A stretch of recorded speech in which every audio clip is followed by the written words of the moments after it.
শিশুদের বলতে আমরা দু ধরনের শিশুর কথাই বলবো, একটি পুরুষ শিশু আর একটা মহিলা শিশু বা মেয়ে শিশু। তো পুরুষ শিশুদের ক্ষেত্রে আমরা দেখি যে প্রস্রাবের রাস্তার সামনে একটা চামড়া থাকে, এটা প্রিপিউস বলে থাকি আমরা। অনেক সময় বাচ্চাদের এই প্রিপিউসের সামনের রাস্তাটা সরু হয়ে থাকে, আমরা এটাকে বলি যে মেটাল স্টেনোসিস, অথবা এইটাকে আমরা বলি ফাইমোসিস বলে থাকি। ফাইমোসিস যখন হয় তখন দেখা যায় প্রস্রাব যখন করে চিকন নালে প্রস্রাব করে এবং এই চামড়াটা অনেক ফুলে যায়। তার মানে তার প্রস্রাবটা পেশাবের রাস্তা দিয়ে বেরোচ্ছে, কিন্তু তারপরে জায়গায় আর সুন্দরভাবে বেরোতে পারছে না।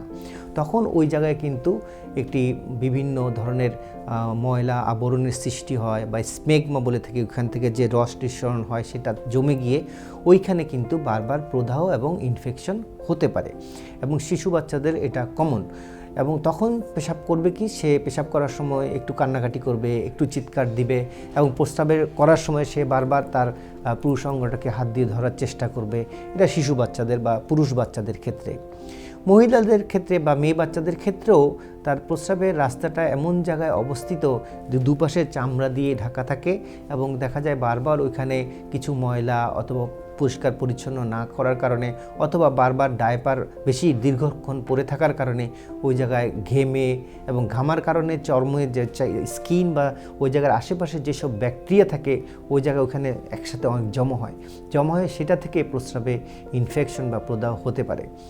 এছাড়াও কিছু কিছু জন্মগত ত্রুটি যদি থাকে, সেই ত্রুটির কারণে প্রস্রাবের প্রবাহে বাধা সৃষ্টি হলে সেখানেও কিন্তু ইনফেকশন হতে পারে। এই শিশুর ইনফেকশনের এই মোটামুটি কারণ।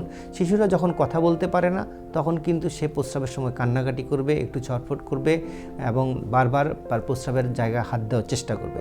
আর যখন কথা বলতে পারবে ওই বয়সে যদি হয়, তাহলে কিন্তু সে বলবে যে আমার প্রস্রাব করতে ব্যথা হচ্ছে বা আমার প্রস্রাব করতে জ্বালা যন্ত্রণা হচ্ছে, এবং পাশাপাশি দেখা যাচ্ছে তার এই সব উপসর্গের সাথে সাথেই তার জ্বরও আসতে পারে।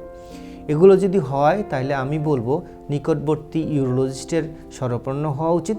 শরণাপন্ন হলে উনি যা করবেন, প্রথমে ফিজিক্যালি অর্থাৎ সরাসরি ওই জায়গাটা দেখবেন, দেখে তারপরে কিছু পরীক্ষা নিরীক্ষা করে কনফার্ম করে তারপরে ওনাকে সেই পরামর্শ বা চিকিৎসা পদ্ধতি বলে দিবেন, তাহলে সঠিক চিকিৎসা হবে।